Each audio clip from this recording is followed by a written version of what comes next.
2026-27ನೇ ಬಜೆಟ್ಗೆ ದಿನಗಣನೆ. 17ನೇ ಬಜೆಟ್ ಮಂಡನೆ ಮೂಲಕ ಸಿಎಂ ಹೊಸ ದಾಖಲೆ. ಜಿಲ್ಲಾವಾರು ಬೇಡಿಕೆಗಳೇನು? ರೇಷ್ಮೆ ಅಭಿವೃದ್ಧಿ ಯೋಜನೆಯಡಿಯಲ್ಲಿ ಪ್ರಸಕ್ತ ಸಾಲಿನಲ್ಲಿ 55 ಕೋಟಿ ರು ಅನುದಾನ ಒದಗಿಸಲಾಗುವುದು. 2026-27ನೇ ಸಾಲಿನ ರಾಜ್ಯ ಬಜೆಟ್ ಮಂಡನೆಗೆ ಮುಹೂರ್ತ ಫಿಕ್ಸ್ ಆಗಿದೆ. ಸರ್ಕಾರದಲ್ಲಿ ನಾಯಕತ್ವ ಬದಲಾವಣೆ ಚರ್ಚೆಗಳ ಮಧ್ಯೆ ಬಜೆಟ್ ಅಧಿವೇಶನಕ್ಕೆ ದಿನಾಂಕ ನಿಗದಿಯಾಗಿದ್ದು, ಮುಂದಿನ ತಿಂಗಳು ಮಾರ್ಚ್ 6ರಂದು ಬಜೆಟ್ ಮಂಡನೆಯಾಗಲಿದೆ. ಈ ಬಾರಿ 17ನೇ ಸಲ ಬಜೆಟ್ ಮಂಡಿಸುವ ಮೂಲಕ ರಾಜ್ಯದಲ್ಲಿ ಅತಿ ಹೆಚ್ಚು ಬಜೆಟ್ ಮಂಡಿಸಿದ ಸಿಎಂ ಸಿದ್ದರಾಮಯ್ಯ ಎಂಬ ಹೆಗ್ಗಳಿಕೆಗೆ ಪಾತ್ರರಾಗಲಿದ್ದಾರೆ. ತೋಟಗಾರಿಕಾ ಬೆಳೆಗಳ ಹನಿ ನೀರಾವರಿ ಕಾರ್ಯಕ್ರಮದಡಿ ಸುಮಾರು 52,000 ಫಲಾನುಭವಿಗಳ 426 ಕೋಟಿ ರು ಸಹಾಯಧನವನ್ನು ಒದಗಿಸಲಾಗುವುದು. ಪಂಚ ಗ್ಯಾರಂಟಿ ಬಳಿಕ ಸಾಧನೆಯ ಸಂತೃಪ್ತಿ ಮತ್ತು ಸೊರಗಿರುವ ಅಭಿವೃದ್ಧಿ ಬಗ್ಗೆ ಚರ್ಚೆ ನಡೆಯುತ್ತಿರುವ ಹೊತ್ತಿನಲ್ಲೇ ರಾಜ್ಯವು ಮತ್ತೆ ಪ್ರಗತಿಯ ಅಳಿ ಏರಿ ಆಸ್ತಿ ಸೃಜನೆ ಹಾಗೂ ಅಭಿವೃದ್ಧಿ ಕೆಲಸಗಳಿಗೆ ಆದ್ಯತೆ ಸಿಗಬೇಕು ಎಂಬ ಒತ್ತಾಸೆಗೆ ಮಾರ್ಚ್ 6ರಂದು ಮಂಡನೆಯಾಗಲಿರುವ 2026-27ನೇ ಸಾಲಿನ ಬಜೆಟ್ ಬಲ ನೀಡುತ್ತಾ ಎಂಬುದು ಕುತೂಹಲ ಮೂಡಿಸಿದೆ. ಜಿಎಸ್ಡಿಪಿ ಆದಾಯ ಸಂಗ್ರಹದಲ್ಲಿ ರಾಜ್ಯ ಮುಂದಿದೆ, ಆದರೆ ಅಭಿವೃದ್ಧಿ ಕೆಲಸಗಳು ನಿಂತಿವೆ. ಕೊಟ್ಟ ಮಾತಿನಂತೆ ನಡೆಯುವ ಸಂಕಲ್ಪ ಸಾಕಾರ ಸಮಾಧಾನದ ನಡುವೆ ಅಭಿವೃದ್ಧಿ ಸಂಪೂರ್ಣ ಕಡೆಗಣನೆ ಆಗಿದೆ ಎಂಬ ಆಕ್ಷೇಪವಿದೆ. ಹಾಗಾಗಿ ಈ ಸಲದ ಮುಂಗಡ ಪತ್ರದಲ್ಲಿ ಕಲ್ಯಾಣ ಕಾರ್ಯಕ್ರಮಗಳ ಜೊತೆಗೆ ಸ್ಪರ್ಧಾತ್ಮಕ ಸನ್ನಿವೇಶದಲ್ಲಿ ರಾಜ್ಯದ ಅಭಿವೃದ್ಧಿಗೆ ಒತ್ತು ಸಿಗಲಿದೆ ಎಂದು ನಿರೀಕ್ಷಿಸುವಂತಾಗಿದೆ. ಈ ಬಾರಿಯ ಬಜೆಟ್ ಮೇಲೆ ರಾಜ್ಯದ ಜನತೆ ಬೆಟ್ಟದಷ್ಟು ನಿರೀಕ್ಷೆ ಇಟ್ಟುಕೊಂಡಿದ್ದು, ಯಾವ ಜಿಲ್ಲೆಗೆ ಏನೆಲ್ಲ ಬೇಡಿಕೆಗಳು ಇವೆ ಎಂಬ ಮಾಹಿತಿ ನೋಡೋಣ.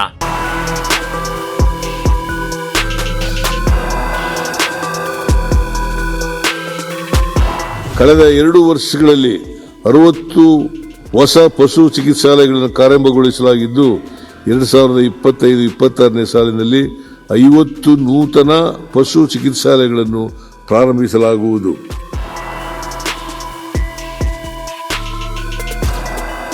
ಬೆಳಗಾವಿ, ಯರಗಟ್ಟಿ, ಮೂಡಲಗಿ ಹಾಗೂ ನಿಪ್ಪಾಣಿ ತಾಲೂಕಿನಲ್ಲಿ ಹೊಸದಾಗಿ ತಾಲೂಕು ಸೌಧ ನಿರ್ಮಾಣವಾಗಬೇಕು. ಬೆಳಗಾವಿ ಕೆಜೆಟಿಟಿಐ ಕೇಂದ್ರದಲ್ಲಿ ಇಂಡಸ್ಟ್ರಿ 4.0ಗೆ ಅನುಗುಣವಾಗಿ ಹೊಸ ತಂತ್ರಜ್ಞಾನ ಆಧಾರಿತ ಪಠ್ಯಕ್ರಮದೊಂದಿಗೆ ಹೊಸ ಪ್ರಯೋಗಾಲಯ ಸ್ಥಾಪನೆಯಾಗಬೇಕು. ಬೈಲಹೊಂಗಲ ಪಟ್ಟಣಕ್ಕೆ ವರ್ತುಲ ರಸ್ತೆಗಳನ್ನು ನಿರ್ಮಿಸಲು ವಿಸ್ತೃತ ಯೋಜನೆ, ಪ್ಲಗ್ ಅಂಡ್ ಪ್ಲೇ ಸೌಲಭ್ಯ ಒಳಗೊಂಡ ಹೊಸ ಜಾಗತಿಕ ತಂತ್ರಜ್ಞಾನದ ಕೇಂದ್ರ ಸ್ಥಾಪನೆ. ಬೆಳಗಾವಿ ಮಹಾನಗರದಲ್ಲಿ 450 ಕೋಟಿ ರು ವೆಚ್ಚದಲ್ಲಿ ರಾಷ್ಟ್ರೀಯ ಹೆದ್ದಾರಿಯಿಂದ ರಾಣಿ ಚೆನ್ನಮ್ಮ ವೃತ್ತದವರೆಗೆ 4.50 ಕಿಲೋಮೀಟರ್ ಉದ್ದದ ಮೇಲ್ಸೇತುವೆ ನಿರ್ಮಾಣ. ವಿಜಯಪುರ, ಸರ್ಕಾರಿ ವೈದ್ಯಕೀಯ ಕಾಲೇಜು ಘೋಷಣೆ ಮಾಡಿ ಅನುದಾನ ನಿಗದಿ. ಬಸವನ ಬಾಗೇವಾಡಿ ಅಭಿವೃದ್ಧಿ ಪ್ರಾಧಿಕಾರಕ್ಕೆ ಅನುದಾನ. ಕೃಷ್ಣ ಜನಾಂದೋಲನ ಸಂಕಲ್ಪ ಈಡೇರಿಕೆ.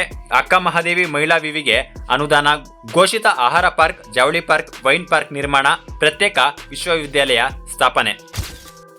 ಧಾರವಾಡ, ರೈತರಿಗಾಗಿ ಕೃಷಿ ಪರಿಷತ್ ರಚಿಸಬೇಕು. ಅನುದಾನ ಮತ್ತು ಮೂಲಸೌಕರ್ಯ ನೀಡಬೇಕು. ಇದರ ಕೇಂದ್ರ ಕಚೇರಿ ಉತ್ತರ ಕರ್ನಾಟಕ ಭಾಗದಲ್ಲಿ ಸ್ಥಾಪಿಸಬೇಕು.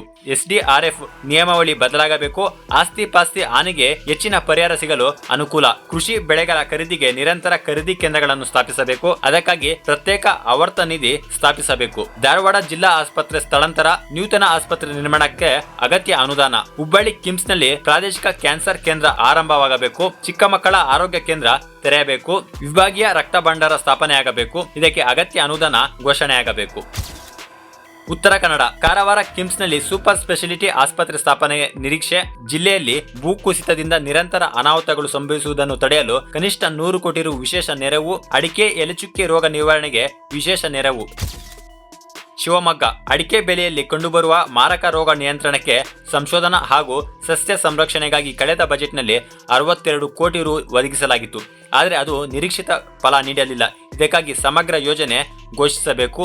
ಜಿಲ್ಲೆಯ ರೈಲ್ವೆ ಯೋಜನೆಗಳಿಗೆ ರಾಜ್ಯದ ಪಾಲಿನ ಅನುದಾನ ಜೊತೆಗೆ ಭೂಸ್ವಾಧೀನಕ್ಕೆ ಒತ್ತು ನೀಡಬೇಕು. ನಿಷ್ಕ್ರಿಯವಾಗಿರುವ ಅಡಿಕೆ ಕಾರ್ಯಪಡೆಗೆ ಜೀವ ತುಂಬಬೇಕು. ಸೊಗಬಾನೆಯಲ್ಲಿ 100 ಕೋಟಿ ರು ವೆಚ್ಚದಲ್ಲಿ ಆಯುಷ್ ಯುವಿವಿ ನಿರ್ಮಾಣಕ್ಕೆ ಈ ಹಿಂದೆ ಬಿಜೆಪಿ ಸರ್ಕಾರ ನಿರ್ಧರಿಸಿತ್ತು. ಇದಕ್ಕಾಗಿ 20 ಕೋಟಿ ರು ಬಿಡುಗಡೆ ಮಾಡಲಾಗಿತ್ತು. ಅಲ್ಲಿಂದ ಮುಂದಕ್ಕೆ ಅದು ಟೇಕ್ ಆಫ್ ಆಗಿಲ್ಲ. ಶಿವಮೊಗ್ಗದಲ್ಲಿ ಪಶು ವೈದ್ಯಕೀಯ ವಿವಿ ಸ್ಥಾಪನೆಯಾಗಬೇಕೆಂಬ ಒತ್ತಡ ಕೆಲವು ವರ್ಷಗಳಿಂದಲೂ ಇದೆ. ಈ ಬಾರಿಯಾದರೂ ಸಹಕಾರಗೊಳ್ಳುವುದೇ ಎಂದು ನೋಡಬೇಕು. ಮಂಗನ ಕಾಯಿಲೆಗೆ ಶಾಶ್ವತ ಪರಿಹಾರಕ್ಕೆ ಕ್ರಮ ಕೈಗೊಳ್ಳಬೇಕು. ಹಾವೇರಿ ಕುಡಿಯುವ ನೀರು ಬೆಳೆಗಳಿಗೆ ನೀರಾವರಿ ನಿರೀಕ್ಷೆ ಬೆಡ್ತಿ ವಾರದ ನದಿ ಜೋಡಣೆಗೆ ಸೂಕ್ತ ಅನುದಾನ ಘೋಷಣೆ ಬ್ಯಾಡಗಿ ಮೆಣಸಿನಕಾಯಿ ಮಾರುಕಟ್ಟೆ ವಿಸ್ತರಣೆ 1400 ಕೋಟಿ ರು ವೆಚ್ಚದ ಆಣೂರು ತಡ ಹಂಸಭಾವಿ ಬಹುಗ್ರಾಮ ಕುಡಿಯುವ ನೀರು ಯೋಜನೆಯನ್ನು ತ್ವರಿತವಾಗಿ ಪೂರ್ಣಗೊಳಿಸಬೇಕು. ಆನಗಲ್ದಲ್ಲಿ ಮಾವು ಸಂರಕ್ಷಣಾ ಘಟಕ ಸ್ಥಾಪನೆ. ಚಿಕ್ಕಮಗಳೂರು ಏರ್ ಸ್ಟ್ರಿಪ್ ನಿರ್ಮಾಣಕ್ಕೆ ಅನುದಾನ ಘೋಷಿಸುವ ನಿರೀಕ್ಷೆ. ಪ್ರವಾಸೋದ್ಯಮ ಅಭಿವೃದ್ಧಿಗೆ ಬೇಕಿದೆ ಹೆಚ್ಚಿನ ಅನುದಾನ. ಸ್ಪೇಸ್ ಪಾರ್ಕ್ ನಿರ್ಮಾಣಕ್ಕೆ ಅನುದಾನ ನೀಡಿಕೆ. ಕಡೂರು ತರೀಕೆರೆ ಚಿಕ್ಕಮಗಳೂರು ತಾಲೂಕಿನ ಬಯಲು ಭಾಗದ ಕೆರೆಗಳಿಗೆ ನೀರು ತುಂಬಿಸಲು ಭದ್ರಾ ಉಪಕಣಿವೆ ಯೋಜನೆ ರೂಪಿಸಲಾಗಿದ್ದು 2 ಹಾಗೂ 3ನೇ ಹಂತದ ಕಾಮಗಾರಿಗೆ ಅನುದಾನ ಮೀಸಲಿಡಬೇಕು. ಎಳೆಚುಕ್ಕೆ ಮತ್ತು ಹಳದಿ ರೋಗದಿಂದ ಅಡಕೆ ತೋಟ ಹಾಳಾಗಿದ್ದು ಬೆಳೆಗಾರರ ನೆರವಿಗೆ ಸಮಗ್ರ ಯೋಜನೆ ಘೋಷಿಸಬೇಕು. ಮೈಸೂರು ಬೃಹತ್ ಮೈಸೂರು ಮಹಾನಗರ ಪಾಲಿಕೆಯಾಗಿ ಪರಿವರ್ತನೆಗೊಂಡಿರುವ ಮೈಸೂರಿಗೆ ದೊಡ್ಡ ಮೊತ್ತದ ಅನುದಾನ ನೀಡಿ ಮೂಲಸೌಕರ್ಯ ಕಲ್ಪಿಸುವ ಆದ್ಯತೆ ನೀಡಬೇಕು. ರಿಯಲ್ ಎಸ್ಟೇಟ್ ಮಾಫಿಯಾದ ಕೈಗೆ ಸಿಲುಕಿರುವ ಮೈಸೂರನ್ನು ಮೈಸೂರಾಗಿಯೇ ಉಳಿಸಬೇಕಾದ ನಿಯಮ. ಪಾರಂಪರಿಕ ಶೈಲಿಯಲ್ಲೇ ಲ್ಯಾಂಡ್ಸ್ ಡೌನ್ ಕಟ್ಟಡ.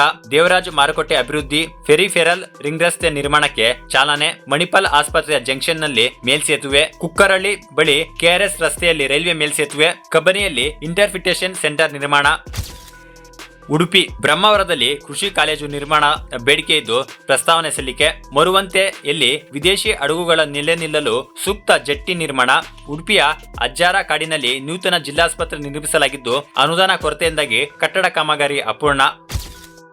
ದಕ್ಷಿಣ ಕನ್ನಡ ಮಂಗಳೂರಿನಲ್ಲಿ ವಾಟರ್ ಟ್ರಾನ್ಸ್ಪೋರ್ಟ್ ಮ್ಯೂಸಿಯಂ ಸ್ಥಾಪನೆ ಮತ್ತು ಕರಾವಳಿ ಪ್ರವಾಸೋದ್ಯಮ ನೀತಿ ರಚನೆ. ಭೂಕುಸಿತ ಕಡಲ್ಕೊರೆತ ತಡೆಯಲು ರಾಜ್ಯ ಬಜೆಟ್ 2025-26ರಲ್ಲಿ 200 ಕೋಟಿ ರು ಘೋಷಿಸಲಾಗಿದ್ದರೂ ಪೂರ್ಣ ಪ್ರಮಾಣದಲ್ಲಿ ಅನುಷ್ಠಾನಗೊಂಡಿಲ್ಲ. ಕರಾವಳಿ ಅಭಿವೃದ್ಧಿ ಮಂಡಳಿ KDB ರಚನೆಯಾಗಿದ್ದರೂ ಬಿಡುಗಾಸು ಬಿಡುಗಡೆಯಾಗಿಲ್ಲ. ಹಾಸನ ವಿಮಾನ ನಿಲ್ದಾಣ ಭೂಸ್ವಾಧೀನ ಪ್ರಕ್ರಿಯೆಗೆ ಘೋಷಣೆ ಮಾಡಿರುವ 430 ಕೋಟಿ ರು ಹಣ ಬಿಡುಗಡೆ. ಕಾಡಾನೆ ಹಾವಳಿ ನಿಯಂತ್ರಣಕ್ಕೆ ಭದ್ರಾ ಆನೆಧಾಮ ಅಭಿವೃದ್ಧಿಪಡಿಸುವುದು. ರಾಷ್ಟ್ರೀಯ ಹೆದ್ದಾರಿ 370ರ ಬಿಳಿಕೇರಿ ಹಳೇಬೀಡು ಅಭಿವೃದ್ಧಿಗೆ ಭೂಸ್ವಾಧೀನ ಪಡಿಸಿಕೊಳ್ಳಲು ಹಣ ಮೀಸಲಿಡಬೇಕು. ಹಾಸನ ಬೇಲೂರು ಚಿಕ್ಕಮಗಳೂರು ರೈಲ್ವೆ ಕಾಮಗಾರಿಗೆ ಭೂಸ್ವಾಧೀನ ಪಡಿಸಿಕೊಳ್ಳಲು ಅನುದಾನ ಮೀಸಲಿಡಬೇಕು. Davanagere software technology park STPI ಸ್ಥಾಪಿಸಲು ಭೂಮಿ ಕಾಯ್ದಿರಿಸಲಾಗಿದ್ದು ಸರ್ಕಾರ ಈ ನಿಟ್ಟಿನಲ್ಲಿ ಏನು ಘೋಷಣೆ ಮಾಡಲಿದೆ ಎಂಬುದು ಕುತೂಹಲ ಕೆರಳಿಸಿದೆ. ದಾವಣಗೆರೆಗೆ ಸರ್ಕಾರಿ ವೈದ್ಯಕೀಯ ಕಾಲೇಜು ಬೇಕೆಂಬ ಬೇಡಿಕೆ ನೆನೆಗುದಿಗೆ ಬಿದ್ದಿದೆ. ದಾವಣಗೆರೆಯ ಚಿಗಟೇರಿ ಜಿಲ್ಲಾಸ್ಪತ್ರೆ ಶಿಥಿಲವಾಗಿದ್ದು ನೂತನ ಕಟ್ಟಡ ನಿರ್ಮಾಣಕ್ಕೆ ಹೆಚ್ಚಿನ ಅನುದಾನ ಬೇಕಿದೆ. ಸರ್ಕಾರಿ ಕೃಷಿ ಮತ್ತು ತೋಟಗಾರಿಕೆ ಕಾಲೇಜು ಸ್ಥಾಪನೆ.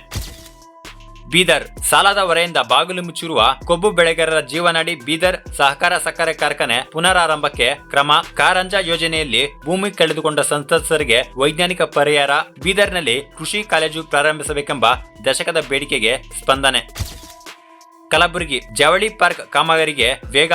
ನಗರಕ್ಕೆ 2ನೇ ವರ್ತುಲ ರಸ್ತೆ ನಿರ್ಮಾಣ. ಪ್ರತಿ ಸಲ ಪ್ರವಾಹಕ್ಕೆ ತುತ್ತಾಗುವ ನದಿ ತೀರದ ಗ್ರಾಮಗಳ ಸ್ಥಳಾಂತರಕ್ಕೆ ವಿಶೇಷ ಪ್ಯಾಕೇಜ್. KMF ಮಾದರಿ ತೊಗರಿ ಖರೀದಿ. ಬೇಳೆ ಸೇರಿ ಉತ್ಪನ್ನಗಳ ಮಾರಾಟ ವ್ಯವಸ್ಥೆ. ಸರ್ಕಾರಿ ಪ್ರಾಥಮಿಕ ಪ್ರೌಢಶಾಲೆಗಳಲ್ಲಿ ಶೌಚಾಗೃಹ ನಿರ್ಮಾಣಕ್ಕೆ ಪ್ರತ್ಯೇಕ ಅನುದಾನ.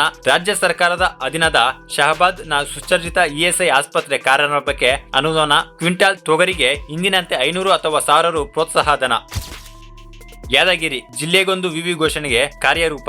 Engineering diploma ITI GTTC KTC ಮಹಿಳಾ ಡಿಪ್ಲೊಮೊ ಕಾಲೇಜು. ನಗರಕ್ಕೆ ಶುದ್ಧ ಕುಡಿಯುವ ನೀರು ಪೂರೈಕೆ. ಹತ್ತಿ ಭತ್ತ ಇತರೆ ಬೆಳೆ ಬೆಳೆಯುವ ರೈತರಿಗೆ ಬಸವ ಸಾಗರ ಜಲಾಶಯದಿಂದ ಸಕಾಲಕ್ಕೆ ನೀರು ಬಿಡುಗಡೆ. ಗುರುಮಿಟ್ಕಲ್ ಕ್ಷೇತ್ರದ ಕಡಚೂರು ಬಡಿಯಾಳದಲ್ಲಿ ವಶಪಡಿಸಿಕೊಂಡಿರುವ 2300 ಎಕರೆ ಭೂಮಿಯನ್ನು ಬೃಹತ್ ಕೈಗಾರಿಕೆಗಳ ಸ್ಥಾಪನೆ. ರಾಯಚೂರು ತುಂಗಭದ್ರಾ ಎಡದಂಡೆ ನಾಲೆಯನ್ನು ದುರಸ್ತಿಗೊಳಿಸಿ ಕೆಳಭಾಗದ ರೈತರಿಗೆ ನೀರು ಒದಗಿಸಬೇಕು. ವಟಗಲ್ ಏತ ನೀರಾವರಿ ಪೂರ್ಣ ಪ್ರಮಾಣದಲ್ಲಿ ಜಾರಿಯಾಗಬೇಕು. ಜಿಲ್ಲೆಯನ್ನು ಸಂಪೂರ್ಣ ನೀರಾವರಿಯಾಗಲು ಕೃಷ್ಣಾ ಮತ್ತು ತುಂಗಭದ್ರಾ ನದಿ ಜೋಡಣೆಯಾಗಬೇಕು. ಚಿಕ್ಕಮಂಚಲಿ ಬ್ಯಾರೇಜ್ ನಿರ್ಮಾಣವಾಗಬೇಕು. ಬಾಗಲಕೋಟೆ ಜವಳಿ ಪಾರ್ಕ್ ಬೇಡಿಕೆ ಇದುವರೆಗೂ ಅನುಷ್ಠಾನಗೊಂಡಿಲ್ಲ. ಐತಿಹಾಸಿಕ ಐಹೊಳೆ ಗ್ರಾಮ ಸ್ಥಳಾಂತರ ಕಾರ್ಯ ನೆನೆಗುದಿಗೆ. ಕೃಷ್ಣಾ ಮೇಲ್ದಂಡೆ ಯೋಜನೆ ಹಂತ 3ಕ್ಕೆ ಮುಳುಗಡೆ ಆಗುವ ಜಮೀನು ಅನುದಾನ ಒದಗಿಸುವ ನಿರೀಕ್ಷೆ. ಬೀಳಗಿ ತಾಲೂಕಿನ ಚಿಕ್ಕ ಸಂಗಮದಲ್ಲಿ ಪಕ್ಷಿಧಾಮ ಸ್ಥಾಪನೆ ಅನುಷ್ಠಾನಗೊಂಡಿಲ್ಲ. ಕೊಪ್ಪಳ ನವಳಿ ಸಮಾನಾಂತರ ಜಲಾಶಯ ವಿಷಯ ಪ್ರಸ್ತಾಪಿಸಿದರೂ ಸಿಗದ ಅನುದಾನ. ಸಿಗಂಟಲ್ಲೂರು, ಕೊಪ್ಪಳ, ಅಳ್ಳವಂಡಿ, ಬೆಟಗೆರೆ, ಬಹುದ್ದೂರ್, ಬಂಡಿ, ನವಲಕಲ್ ಏತ ನೀರಾವರಿ ಯೋಜನೆಗೆ ಅನುದಾನ ಬಿಡುಗಡೆಯಾಗಬೇಕು. ಕೊಪ್ಪಳ ವಿವಿ ಸ್ಥಾಪನೆಯಾಗಿ 3 ವರ್ಷ ಕಳೆದಿದ್ದು ಅನುದಾನ ಸ್ವಂತ ಕಟ್ಟಡ ಸಿಬ್ಬಂದಿ ಒದಗಿಸಬೇಕು. ಅಂಜನಾದ್ರಿ ಅಭಿವೃದ್ಧಿಗೆ ಅನುದಾನ ಇದ್ದರೂ ಭೂಸ್ವಾಧೀನಕ್ಕೆ ಹಣ ನೀಡಿಲ್ಲ. ಉಲಿಗಿ ಪ್ರಾಧಿಕಾರ ಕಾಮಗಾರಿಯು ಆಮೆ ವೇಗದಲ್ಲಿದೆ. ರೈಸ್ ಟೆಕ್ ಪಾರ್ಕ್, ತೋಟಗಾರಿಕೆ ಟೆಕ್ ಪಾರ್ಕ್ ಗಳಿಗೆ ಮರುಜೀವ ನೀಡುವ ಅವಶ್ಯವಿದೆ. ಗದಗ ಪ್ರವಾಸೋದ್ಯಮ ಅಭಿವೃದ್ಧಿಗೆ ಹೆಚ್ಚಿನ ಅನುದಾನ ನಿರೀಕ್ಷೆ. ಕಪ್ಪತ್ತಗುಡ್ಡ ಸಂರಕ್ಷಣೆ, ಔಷಧವನ ವಿಸ್ತರಣೆಗೆ ವಿಶೇಷ ಯೋಜನೆ. ಗದಗ ಜಿಲ್ಲೆಯಲ್ಲಿ ಕುಡಿಯುವ ನೀರು ಪೂರೈಕೆಗೆ ಸಮಗ್ರ ಯೋಜನೆ. ನೀರಾವರಿ ಕಾಲುವೆಗಳ ಆಧುನೀಕರಣ ಮತ್ತು ವಿಸ್ತರಣೆ. ಕೈಗಾರಿಕಾ ವಸಾಹತುಗಳ ಅಭಿವೃದ್ಧಿ ವಿಶೇಷ ಯೋಜನೆ ಜಾರಿ. ಸಿಗಂಟೂರು ಯೋಜನೆ ಬಾಧಿತರಿಗೆ ಪೂರ್ಣ ಪರಿಹಾರ ಮತ್ತು ಸ್ಥಳಾಂತರಕ್ಕೆ ಅನುದಾನ. ವಿಜಯನಗರ ಹಂಪಿ ಮಾಸ್ಟರ್ ಪ್ಲಾನ್ ಜಾರಿ ಅಗತ್ಯ. ಮೆಡಿಕಲ್ ಕಾಲೇಜು ಅಥವಾ ಜಿಲ್ಲೆಗೆ ಸೂಪರ್ ಸ್ಪೆಷಾಲಿಟಿ ಆಸ್ಪತ್ರೆ ಅಗತ್ಯ. ಸಕ್ಕರೆ ಕಾರ್ಖಾನೆಗೆ ಬೇಕಿದೆ ಅನುಮೋದನೆ. ಕನ್ನಡ ವಿವಿಗೆ ವಿಶೇಷ ಅನುದಾನ ನಿರೀಕ್ಷೆ. ಬೇಕಿದೆ ನೂತನ ಜಿಲ್ಲಾ ಕಚೇರಿ ಕಟ್ಟಡ ನಿರ್ಮಾಣ. ಮೈಲಾರಿ ಅಭಿವೃದ್ಧಿ ಪ್ರಾಧಿಕಾರ ಆಗಬೇಕಿದೆ. ಬಳ್ಳಾರಿ ರಬಕೋವಿ ಒಕ್ಕೂಟ ಮೆಗಾ ಡೇರಿ ನಿರ್ಮಾಣ. ಸರ್ಕಾರಿ ಕಾನೂನು ಪದವಿ ಕಾಲೇಜು ನಿರ್ಮಾಣ ಹಾಗೂ ಮಲ್ಟಿ ಸ್ಪೆಷಾಲಿಟಿ ಆಸ್ಪತ್ರೆ ಆರಂಭ ನಿರೀಕ್ಷೆ. ಒಣಮೆಣಸಿನಕಾಯಿ ಮಾರುಕಟ್ಟೆ. ಜೀನ್ಸ್ ಅಫೆರೆಲ್ ಪಾರ್ಕ್ ನಿರ್ಮಾಣ. Bengaluru last mile connectivity, rapid taxi, metro 3ನೇ ಹಂತಕ್ಕೆ ಆರ್ಥಿಕ ನೆರವು. ಉಪನಗರ ರೈಲ್ವೆ ಯೋಜನೆಗೆ ಹೆಚ್ಚಿನ ಅನುದಾನ. ಜಿಬಿಎ ಚುನಾವಣೆಗೆ ಬೇಕು ಆದ್ಯತೆ. ಬಹುನಿರೀಕ್ಷಿತ ಟನಲ್ ರಸ್ತೆಗಳು, ಫ್ಲೈಓವರ್ಗಳ ನಿರ್ಮಾಣ. ಸಿಗ್ನಲ್ ಮುಕ್ತ ಕಾರಿಡಾರ್ ಮಾಡುವುದು. ಬೆಂಗಳೂರಿನ ಮೇಲೆ ಒತ್ತಡ ಕಡಿಮೆ ಮಾಡಲು ಉಪನಗರಗಳ ಸ್ಥಾಪನೆ. ಬೆಂಗಳೂರು ಗ್ರಾಮಾಂತರ ಜಿಲ್ಲಾ ಕೇಂದ್ರದ ಘೋಷಣೆ. ವಿಜಯಪುರವನ್ನು ತಾಲೂಕು ಕೇಂದ್ರ ಮಾಡುವ ನಿರೀಕ್ಷೆ. ಹೊಸಕೋಟೆಯನ್ನು ಸ್ಯಾಟಲೈಟ್ ಸಿಟಿಯಾಗಿಸುವ ನಿರೀಕ್ಷೆ. ಹೊಸಕೋಟೆ ಹಾಗೂ ನೆಲಮಂಗಲ ಭಾಗಕ್ಕೆ ಮೆಟ್ರೋ. ಮಧುರೈನ ಭಾಗೀರಥ ಪೀಠ ಸ್ಥಾಪನೆ. ದೇವನಹಳ್ಳಿ ದೊಡ್ಡಬಳ್ಳಾಪುರಕ್ಕೆ ಕಾವೇರಿ ನೀರು ಸಂಪರ್ಕ. ತುಮಕೂರು ನಮ್ಮ ಮೆಟ್ರೋ ಯೋಜನೆ ತುಮಕೂರಿಗೆ ವಿಸ್ತರಣೆಗೆ ಗ್ರೀನ್ ಸಿಗ್ನಲ್ ನಿರೀಕ್ಷೆ. ಹೃದ್ರೋಗ ಆಸ್ಪತ್ರೆ ಸ್ಥಾಪನೆ. ಬಜೆಟ್ ಘೋಷಣೆಯಾಗಿಯೇ ಉಳಿದ ಕ್ರೀಡಾ ವಿಶ್ವವಿದ್ಯಾಲಯ. ಸ್ಪೋರ್ಟ್ಸ್ ಫಿಟ್ನೆಸ್ ಉಪಕರಣಗಳ ಉತ್ಪಾದನಾ ಘಟಕ ಸ್ಥಾಪನೆ. ಮಧುಗಿರಿ ಜಿಲ್ಲೆ ಘೋಷಣೆ. ಮಧುಗಿರಿ ಬೆಟ್ಟಕ್ಕೆ ropeway. Jackfruit park. ಸಿರಿಧಾನ್ಯಕ್ಕೆ ಹೆಚ್ಚಿನ ಪ್ರೋತ್ಸಾಹ ನಿರೀಕ್ಷೆ. ರಾಮನಗರ ಸತ್ಯಗಾಲ ಇಗ್ಗಲೂರು ಏತ ನೀರಾವರಿ ಯೋಜನೆ ಇನ್ನೂ ಅನುಷ್ಠಾನಗೊಂಡಿಲ್ಲ. ಮೇಕೆದಾಟು ಯೋಜನೆ ಕಾನೂನು ತೊಡಕುಗಳ ನಡುವೆ ಸಿಲುಕಿ ನಿಂತಲ್ಲೇ ಇದೆ. ಕನಕಪುರಕ್ಕೆ ಮೆಡಿಕಲ್ ಕಾಲೇಜು ಘೋಷಣೆಯಾಗಿದ್ದರೂ ಅನುಷ್ಠಾನಗೊಂಡಿಲ್ಲ. ರಾಜೀವ್ ಗಾಂಧಿ ಮೆಡಿಕಲ್ ಕಾಲೇಜು ಮತ್ತು ವಿವಿ ಕಾಮಗಾರಿಯು ಅಪೂರ್ಣ. ಮಂಡ್ಯ ಮೈ ಶುಗರ್ ಕಾರ್ಖಾನೆ ಅಭಿವೃದ್ಧಿ. ಹೊಸ ಕಾರ್ಖಾನೆ ನಿರ್ಮಾಣ ಘೋಷಣೆಯಾಗಿದ್ದರೂ ಪ್ರಗತಿ ಕಂಡಿಲ್ಲ. ಬಾಯ್ಲರ್ ಘಟಕ ಸ್ಥಾಪಿಸುವ ಘೋಷಣೆ ಮಾಡುವ ನಿರೀಕ್ಷೆ. ಮಿಮ್ಸ್ನಲ್ಲಿ ಸ್ಥಗಿತಗೊಂಡಿರುವ ಕ್ಯಾನ್ಸರ್ ಕೇಂದ್ರ ಮರು ಪ್ರಾರಂಭಿಸಬೇಕು. ಅಲ್ಲದೆ ಕೈಗಾರಿಕೆಗಳ ಸ್ಥಾಪನೆಗೆ ಅನುಮತಿ ನೀಡುವ ನಿರೀಕ್ಷೆ ಇದೆ. ಚಿಕ್ಕಬಳ್ಳಾಪುರ ಎಚ್ಎನ್ ಹಾಗೂ ಕೆಸಿಎಲ್ ನೀರಾವರಿ ಯೋಜನೆಯಲ್ಲಿ 3ನೇ ಹಂತದ ಶುದ್ಧೀಕರಣಕ್ಕೆ ಕ್ರಮ. ಕೈಗಾರಿಕಾ ಪ್ರದೇಶಗಳ ಅಭಿವೃದ್ಧಿ. ಬೃಹತ್ ಕೈಗಾರಿಕೆಗಳ ಸ್ಥಾಪನೆಗೆ ಬೇಕಿದೆ ಒತ್ತು. ಇಂದಿನ ಬಜೆಟ್ನಲ್ಲಿ ಘೋಷಣೆಯ ಉತ್ಪಾದನಾ ನಿರ್ದಿಷ್ಟ ಕೈಗಾರಿಕಾ ಕ್ಲಸ್ಟರ್ ನಿರ್ಮಾಣ. ಮೊಬೈಲ್ ಬಿಡಿಭಾಗಗಳ ಉತ್ಪಾದಕ ಘಟಕ. ಚರ್ಮದ ಬೊಂಬೆ ತಯಾರಿಕಾ ಘಟಕ. ಶಿಳ್ಘಟ್ಟದಲ್ಲಿ ಸೀರೆ ಮೈಕ್ರೋ ಕ್ಲಸ್ಟರ್ ಸ್ಥಾಪನೆಗೆ ಬೇಕಿದೆ ಕ್ರಮ. ಕೋಲಾರ ಪಿಪಿಪಿ ಮಾದರಿಯಲ್ಲಿ ಸರ್ಕಾರಿ ಮೆಡಿಕಲ್ ಕಾಲೇಜು ಸ್ಥಾಪಿಸುವ ಭರವಸೆ. ಮಾವು ಸಂರಕ್ಷಣಾ ಘಟಕ ಸ್ಥಾಪನೆ. ಟೊಮೆಟೊ ಬೆಳೆಗಾರರ ಮಾರುಕಟ್ಟೆ ಅಭಿವೃದ್ಧಿ. ಎತ್ತಿನಹೊಳೆ ಯೋಜನೆ ಶೀಘ್ರ ಅನುಷ್ಠಾನಕ್ಕೆ ಒತ್ತಾಯ.